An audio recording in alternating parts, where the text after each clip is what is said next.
Good morning, everyone. My name is Mighty Stream, and I'm going to do your April the 13th Spiritual Principle a Day in a meditation. If you need to reach me, please feel free to do so at recoveryofhope21@gmail.com. The title of the meditation is Finding the Hope We Need to Heal. We don't have to deny reality to have hope or gratitude. We feel what we feel, and we do the footwork anyway. That comes from the Living Clean book, chapter 7, Living Our Principles. A lot of us have had a hopeless moment when we are going through something difficult, and a fellow recovering addict shares their opinion that feelings aren't facts, and we want to chop their head off. Perhaps more helpful and hopeful is this fact. Feelings are real, and one thing we learn in NA is that we can feel them and survive them. We do so not merely by grasping onto hope that they'll change soon, but by taking actions in spite of them. As one addict rhymed, we feel, deal, and heal. We deal by engaging the familiar NA footwork, going to meetings, sharing the feelings, and listening for solutions. Doing step work around an issue such as our resistance to change, praying and meditating, and focusing on others, not just our own strife. And of course, there's the footwork that's specific to our particular situation. Loss of employment, for instance, requires footwork to replace it. A mental health issue might warrant an appointment with a professional. We retake a course we failed or initiate lifestyle changes to improve our health. We end a marriage. We certainly aren't guaranteed a pain-free life in recovery. And sometimes the footwork is painful too. Hope is a bridge to relief.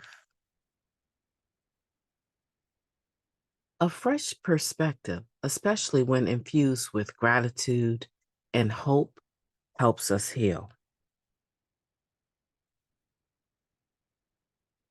When we've lost that job, many of us will go down the road of fear and self-pity. Taking a moment to shift our perspective to one of gratitude, I have come so far, and hope there are other opportunities out there for me.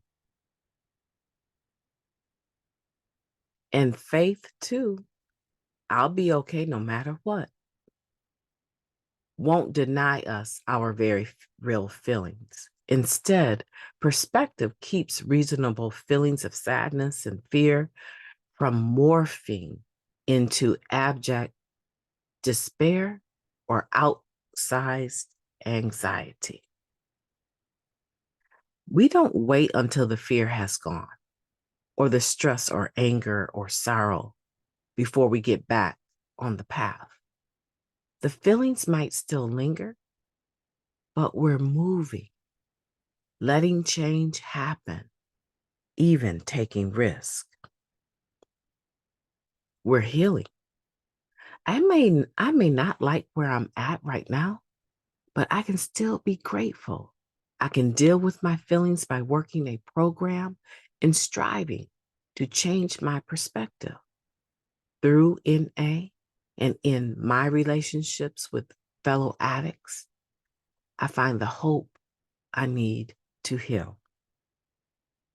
Let's take a moment of silence followed by the we version of the Serenity Prayer. Moment of silence now, please.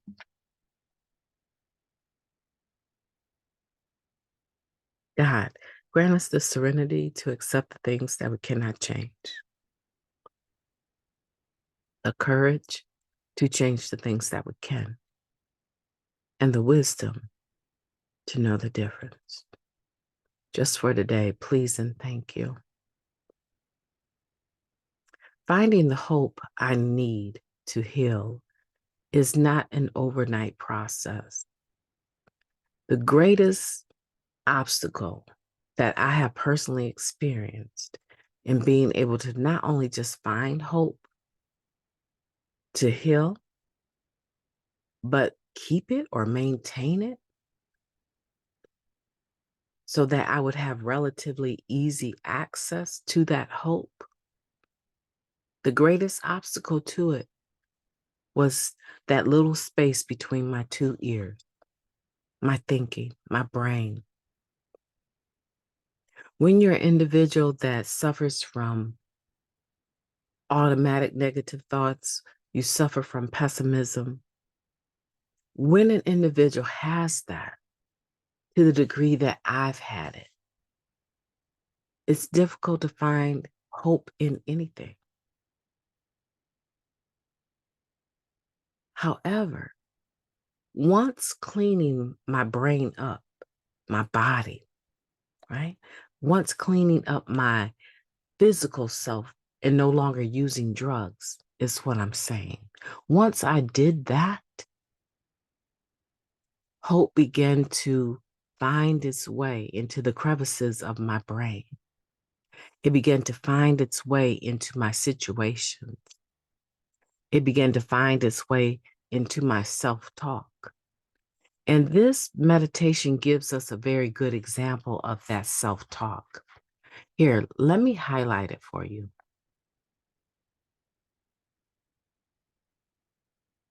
Taking a moment to shift our perspective to one of gratitude. I've come so far in hope. There are other opportunities out there for me, and faith too. I'll be okay no matter what. It doesn't deny what I'm feeling. It just puts it in its proper place.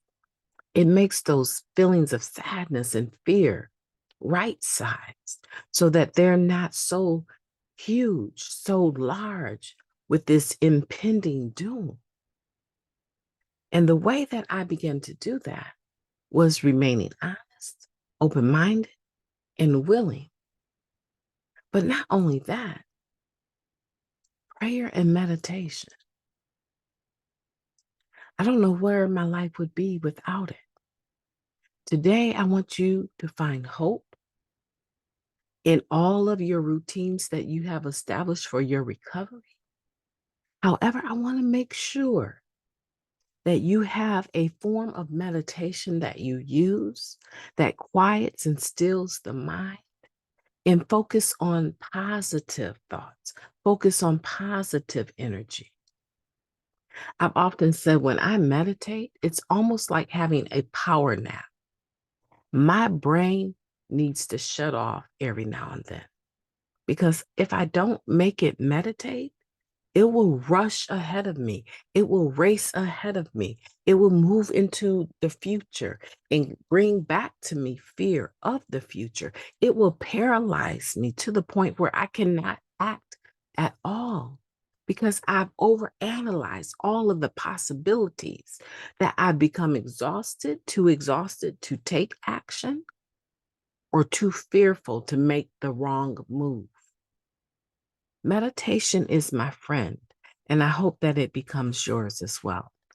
My name is Mighty Stream. I've enjoyed talking to you, and I hope that you have the most beautiful day. Do that. Have the most beautiful day on purpose, no matter what. Acknowledge your feelings, but remain hopeful. Have enough hope already available in your tool belt, ready to help you heal and deal in any situation. Talk to you soon.